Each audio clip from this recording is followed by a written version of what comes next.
You're an Adams County resident or passed through today, you might have heard engines roaring this afternoon near Mendon. That's because a Tri-State Independence Day tradition was back at the fairgrounds once again.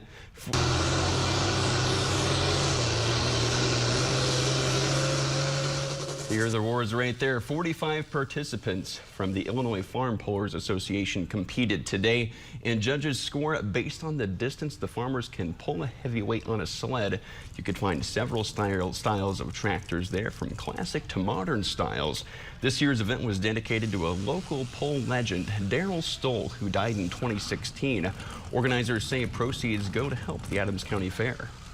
The farming community around here, people like to come out with agriculture background and they like to see the tractors, and a lot of people they know pull, so they like to support them, and they get a lot of good sponsors to support the pull. The IFPA will be back at it again next month, July, so just a few hours away and you can catch them once again at the Adams County Fairgrounds. Well, happening this Friday.